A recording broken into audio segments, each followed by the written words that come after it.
Bonjour à tous et bienvenue sur la chaîne de Nanolabo. Alors aujourd'hui, petite vidéo donc pour vous montrer l'installation des pneus que j'ai reçus de la boutique Watis. Donc des pneus,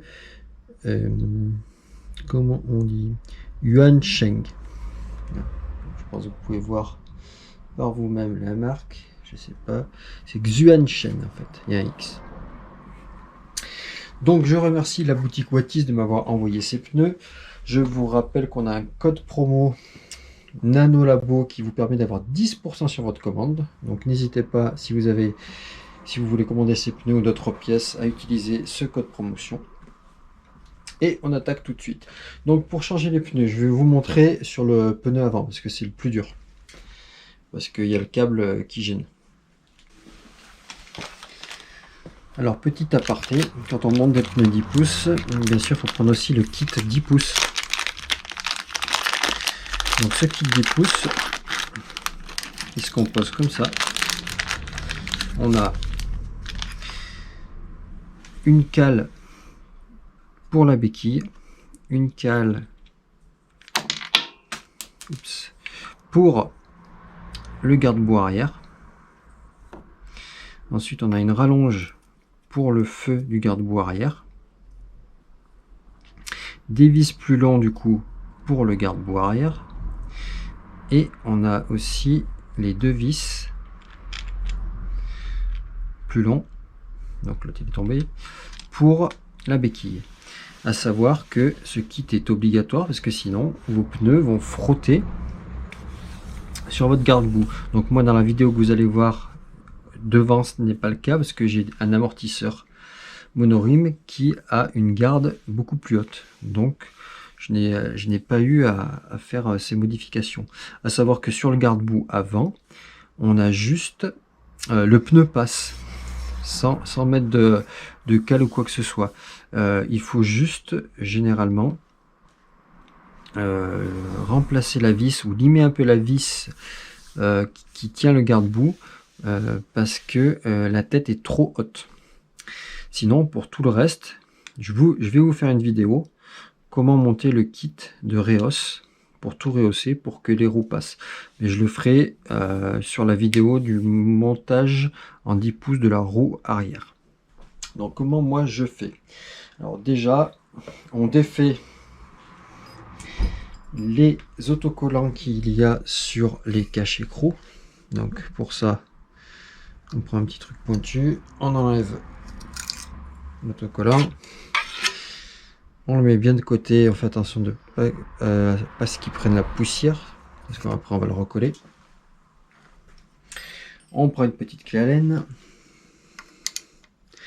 on enlève les vis qui vont bien.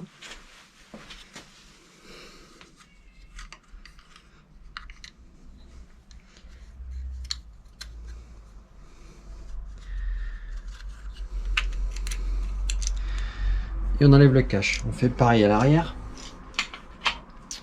À l'arrière, il y a 4 vis. Et après, on arrive là-dessus. Alors, bien sûr, moi, j'ai l'amortisseur monorim. Donc, vous, sur la vôtre, si vous n'avez pas ça, après, au bout d'un moment, vous allez arriver à quelque chose qui ressemble à ça. Vous aurez un cache en plastique en plus dessus sur la version originale. Donc, après, il nous faut une clé de 18 pour dévisser les écrous. Donc vos écrous à la base, si vous les avez jamais enlevés, ils seront collés. Donc vous pouvez les chauffer un petit peu avec un sèche-cheveux, histoire de ramollir un peu la colle, le frein filé qui est dedans, pour pouvoir les défaire. Donc moi je l'ai déjà démonté plusieurs fois, donc je vais pas avoir le souci. Donc on enlève cet écrou, on défait cet écrou, on défait celui qui est à l'arrière. On tient bien la roue et on enlève la roue.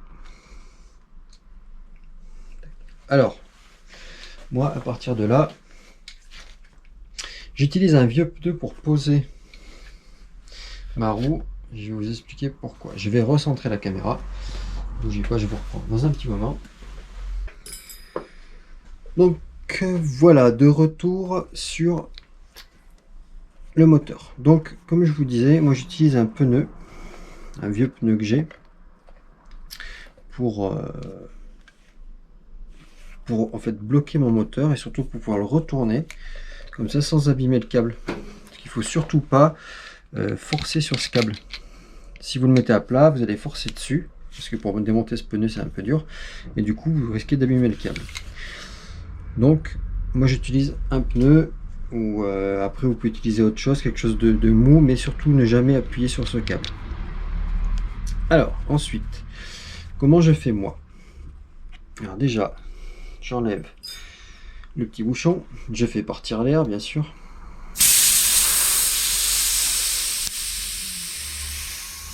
Et pour démonter ces pneus, il faut vraiment faire le vide d'air dedans, parce que moins vous aurez d'air dans la chambre à air, et puis ce sera facile. Donc moi j'utilise un démonte valve en fait, je sais pas comment ça s'appelle, mais ça me permet d'enlever la valve qui est dedans entièrement, ce qui fait que l'air va être chassé. Donc ça c'est pareil, il faut faire en sorte qu'il n'y ait pas de poussière qui aille dessus, parce que sinon après vous risquez d'avoir des fuites. Donc vous la mettez bien de côté, on appuie bien sur le pneu partout, et en plus le fait d'avoir enlevé l'obus, moi ça va me permettre d'enlever facilement en fait cette la valve, parce que la valve sinon c'est une galère à enlever. Donc après le pneu on va le sortir par ici, parce que si on sort ici de ce côté il va être coincé dans le câble. Donc on retourne le pneu. Alors comme vous voyez là, cette trottinette je l'ai acheté d'occasion et le pneu a déjà été changé et ça a été abîmé parce que les personnes ont sûrement utilisé quelque chose de métallique et sans protéger. Donc moi j'utilise tout simplement des démonte pneus en plastique basique que j'ai trouvé à Decathlon. Donc pour ce faire, on met le démonte pneus dedans. On en met un deuxième. Et généralement même un troisième. Parce qu'il faut réussir à faire sortir ce pneu. Donc je prends mon démonte pneu, je le mets un peu en pression, je le fais monter. Et je tends vers l'arrière maximum pour pouvoir faire commencer à sortir le pneu. Alors une fois qu'il est sorti un peu d'un côté, je le reprends un peu plus loin. Et ainsi de suite. Et une fois qu'il est sorti, alors le mieux c'est de prendre des bons pneus et de les faire glisser. Faites attention de ne pas vous faire mal. Voilà. Et donc avec des démonte pneus en plastique, on est sûr de pas abîmer la partie métallique. Donc une fois qu'on a fait ça, le mieux, on repère où est la valve, on fait bien respirer le pneu comme ça, et le mieux c'est d'attraper la chambre à air et de la sortir manuellement comme ça. Alors c'est ma technique, hein, parce que sinon en démontant le pneu vous risquez de l'abîmer. Donc moi je la prends, je la tire un petit peu histoire de la sortir au maximum, et ce qui fait qu'après ça me permet de pouvoir forcer sur le pneu style à ce niveau là pour pouvoir le sortir, mais sans forcer sur la chambre à air. Donc on le prend, on force un peu pour le faire venir.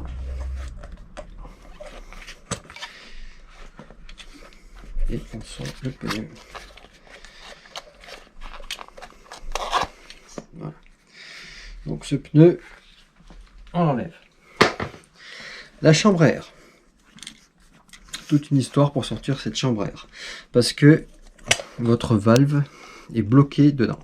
Donc moi la petite technique que j'utilise, je prends une clé Allen.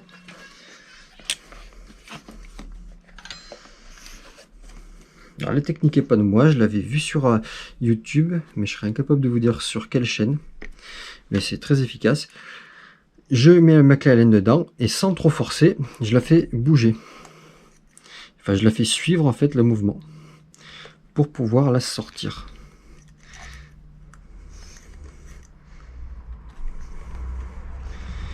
Et comme ça, en suivant, attends, je vais la mettre comme ça sera plus pratique pour moi. En plus, elle est toute dégonflée, donc là, il n'y a pas trop de soucis. Je la fais avant-arrière, et en tirant dessus, et du coup, elle sort. C'est une bonne technique, c'est super pratique. Et on fera exactement pareil pour remonter l'autre chambre à air. Parce que du coup, moi, les pneus m'ont été fournis avec une chambre à air. Donc on va tout changer. Donc, le nouveau pneu, particularité des pneus Jianshen, c'est qu'ils n'ont pas de sens de montage. Vu que les dessins d'un côté et de l'autre sont repris dans un sens et dans l'autre. Donc quand je vais le mettre comme ça ou comme ça, les dessins sont pareils. Donc du coup, c'est pour ça qu'il n'y a pas de flash dessus. Donc on n'aura pas besoin de calculer dans quel sens on va mettre le pneu. Déjà, c'est une bonne chose.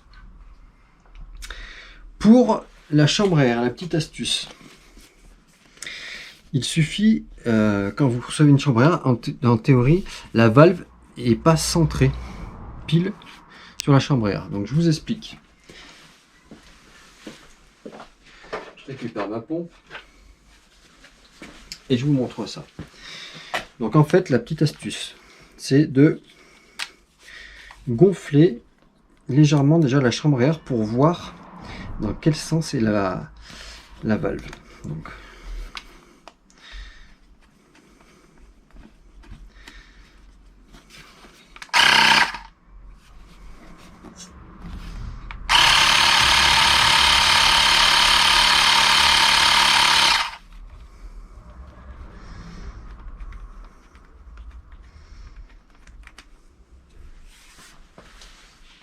ok, alors au passage, je vais remettre l'ancien obus sur l'ancienne chambre à air. Ça évitera que je la perde.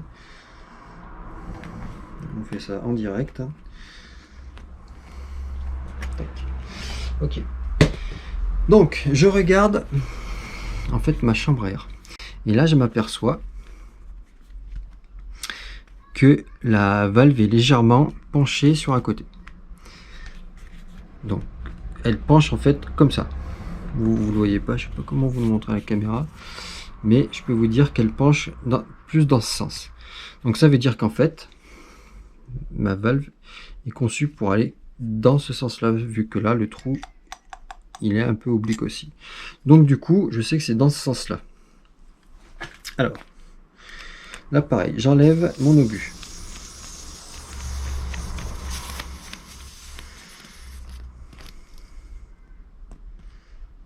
Je le mets bien de côté, dans un endroit propre. Et je sais que elle doit aller comme ça. Donc là, pareil, je la mets en face. Je prends ma clé Allen que je fais rentrer dedans tout doucement parce qu'il ne faut pas forcer pour pas abîmer le filetage. On la met en face. Je la fais bouger tout doucement. De droite à gauche. Ah bah là, elle est rentrée toute seule dedans. Voilà. Et là, c'est fait. Donc une fois que c'est fait, à la limite, bon, je le remettrai après l'obus. Déjà, ce qu'on peut mettre à la limite, sinon c'est le capuchon, histoire qu'elle ne reparte pas en arrière.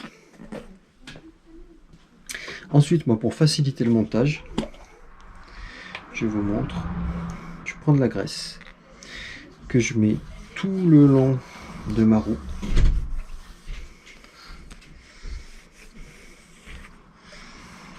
Des deux côtés.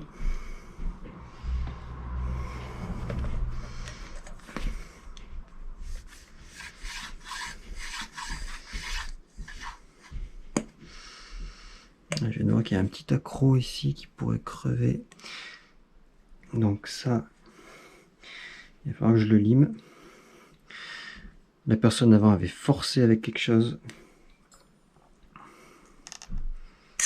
Et donc, du coup, ils ont abîmé la jante. Donc, bougez pas. Je vais chercher ce qu'il faut.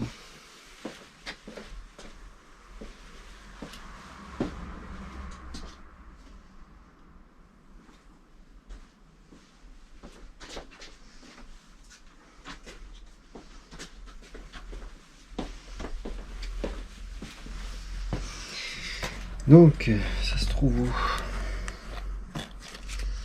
Je sais pas si vous le voyez, mais c'est vraiment abîmé.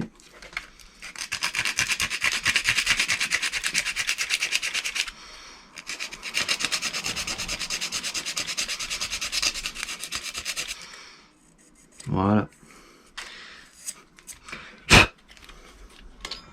Donc en plus ça vous permet du coup de faire le tour de votre jante pour voir qu'elle n'est pas d'accroc. Bah, si elle est neuve, qu'elle n'a jamais été démontée, jamais abîmée, vous n'aurez pas de souci. Tac. Donc je graisse bien les deux côtés. Et petite astuce, je fais pareil sur mon pneu. Je le graisse de partout. Alors j'utilise de la graisse silicone. Comme ça on est sûr que tout ce qui est plastique ou ne sera pas attaqué.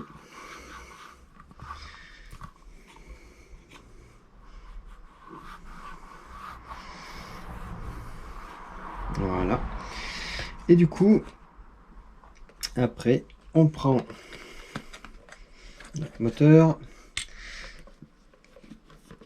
on prend le pneu et on enfile le moteur déjà sur d'un premier cran sur le pneu.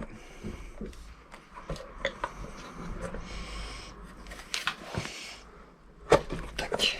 Voilà. Une fois qu'on a fait ça, il faut qu'on glisse la chambre à air dans le pneu. Qu'elle aille prendre sa place. Je vais enlever le bouchon. Comme ça, ça dégonflera. Voilà, ce sera plus pratique.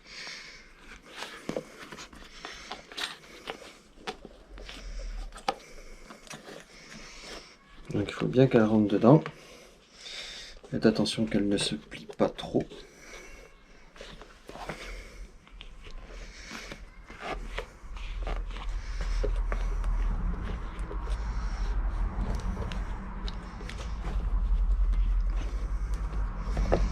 C'est peut-être pas la meilleure méthode, mais bon, c'est ma méthode.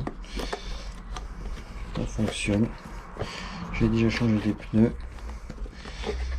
J'ai jamais eu de soucis.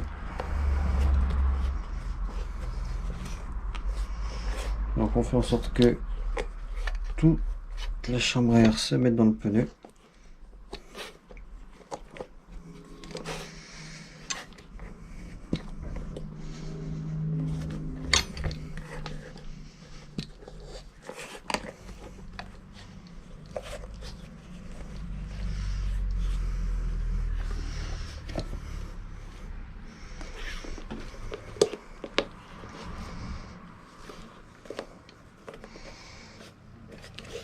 Voilà, donc là, maintenant qu'elle y est,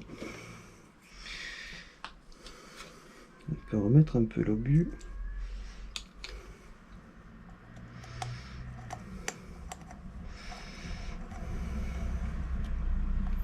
Tac. Et on va remettre un petit coup de gonflage, histoire qu'elle prenne un peu sa place.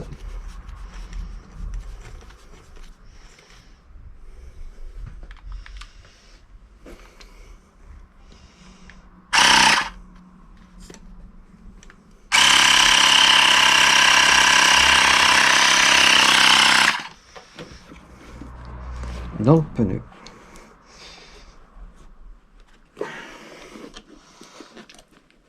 Donc là, on voit bien que c'était pas bon.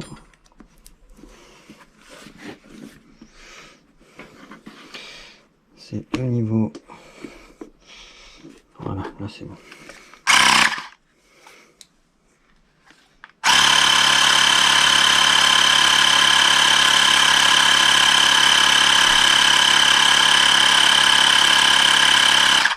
Donc voilà, là on a vu que ça se mettait en place. En fait, ça c'est juste pour... parce que vu qu'on a bourré un peu la chambre à air dedans, pour qu'elle se détende et qu'elle n'ait pas de plis. Donc là, je sais qu'elle est complètement dépliée. Du coup, on est bon.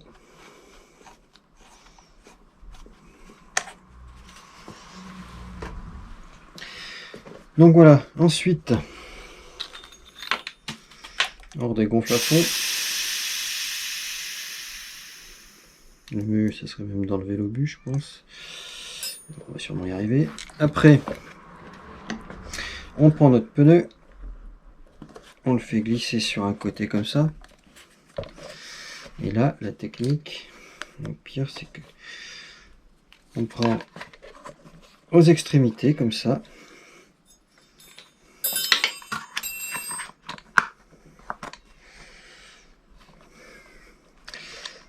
Et donc, on le fait rentrer progressivement.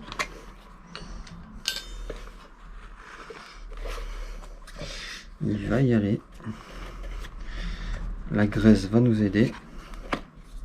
Normalement, même le pneu 10 pouces, en théorie, on n'a pas besoin de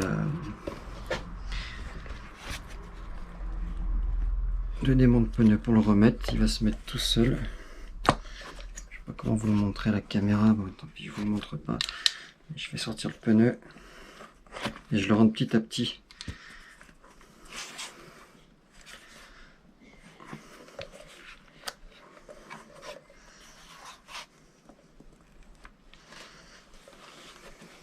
Je sais pas si vous allez voir.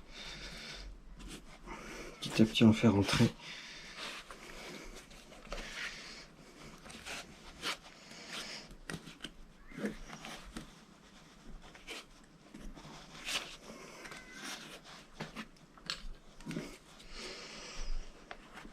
Et on va le faire suivre.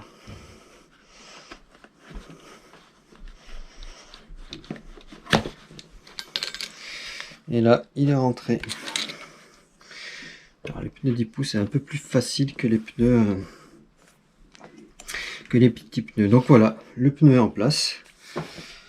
Donc là, ce qu'on peut faire, on va le gonfler un peu. Et il faut vérifier que le trait du pneu soit bien aligné partout sur la jante. Donc, on va gonfler.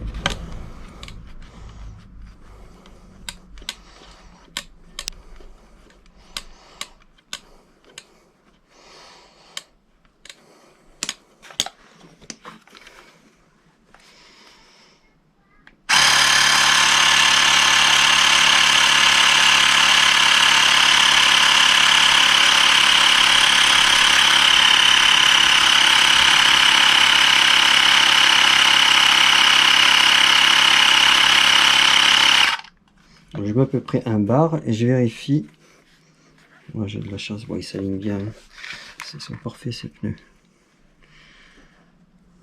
Que tout soit bien aligné. Donc là c'est tout bon. Donc je peux y aller. Moi je gonfle à 4 bars.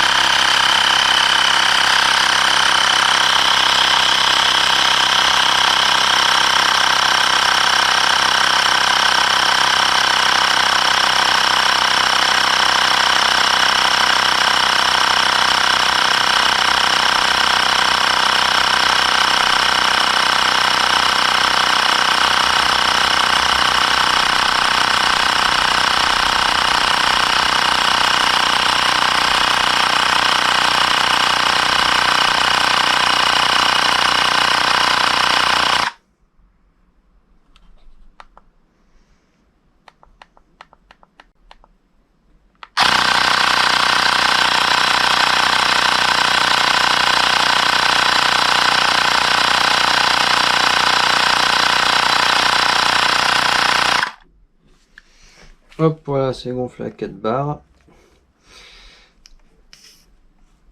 C'est parfait. Alors les pneus ils s'alignent super bien. c'est top. Parce que j'ai déjà eu des pneus où il fallait vraiment les centrer parce qu'ils voulaient pas se centrer tout seul. Ceux-là, ils se centrent tout seuls. C'est top, top, top. Je pense que cette marque, elle est vraiment bien. De toute façon, après, on va faire des petits tests. Hein. On va faire des petits tests. On va rouler avec. On va voir comment ça se passe. Ils sont bien. Ouais, franchement, je pense que c'est pas mal. Donc voilà, après, et ben, tout simplement, bougez pas, je vous bouge. Est-ce qu'on est bon? On est pas mal. Et ben, on remet. Donc on fait attention aussi à son câble de moteur qui soit pas trop tordu. Sinon, on tourne la roue pour le détordre. On remet sa roue. Donc la roue, on fait attention aux rondelles qui ont un sens. Le petit ergot qui sert à ce que le moteur ne tourne pas sur lui-même, on le met sur comme l'autre. Du coup, on le met en bas. D'accord? Il faut qu'il soit comme ça. Les deux côtés.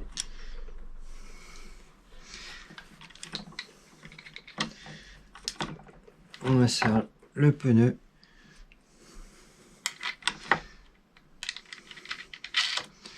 Tac. Alors, non, la meilleure technique, c'est de mettre votre trottinette au sol. Comme ça, le poids de la trottinette appuie sur le pneu. Sinon, vous le mettez bien en haut. On prend la clé. On met un petit coup. Déjà pour le mettre. Voilà. Une fois que c'est fait, si vous en avez, vous pouvez mettre un tout petit peu de frein filet pour serrer. Moi, sachant que je vais redémonter ma roue sous peu pour faire des vidéos, je le fais pas, mais vous remettez un peu de frein filet et surtout, vous mettez un bon coup de clé des deux côtés pour pas que ça bouge. Et c'est ok. Après, il ne vous reste plus qu'à remettre le cache, remettre votre petit autocollant et c'est tout bon. Et pour l'arrière, c'est la même chose, au plus simple parce qu'on n'a pas le fil qui nous embête. Donc je ne fais pas de vidéo sur le changement de la roue arrière, sauf si vous me le demandez, bah, je ferai une vidéo, il n'y a pas de souci. Et du coup, voilà. Donc encore une fois, je remercie la boutique Wattiz de m'avoir offert ces pneus. On va les tester, on va voir ce que ça donne. Franchement, ça présage que du bon parce que déjà ils sont épais, ils sont costauds et ils se centrent tout seuls. Ça, j'apprécie, parce que moi j'ai déjà acheté des pneus no name qui se centraient pas du tout, donc il y avait des déformations. Enfin voilà, des pneus à pas cher. On se dit qu'on a fait une affaire, ça n'est pas une. Donc ceux-là, ils sont top. Donc je remercie la boutique Wattiz de m'avoir offert ces pneus. Je vous rappelle qu'on a un code de réduction de 10% en tapant Nanolabo sur votre panier. Et du coup, voilà, si vous aimez mes vidéos, n'hésitez pas à me mettre un pouce bleu, à commenter mes vidéos, à me poser des questions, à vous abonner à la chaîne pour avoir les notifications pour mes prochaines vidéos. Et sur ce, je vous dis à une prochaine fois sur la chaîne de Nanolabo.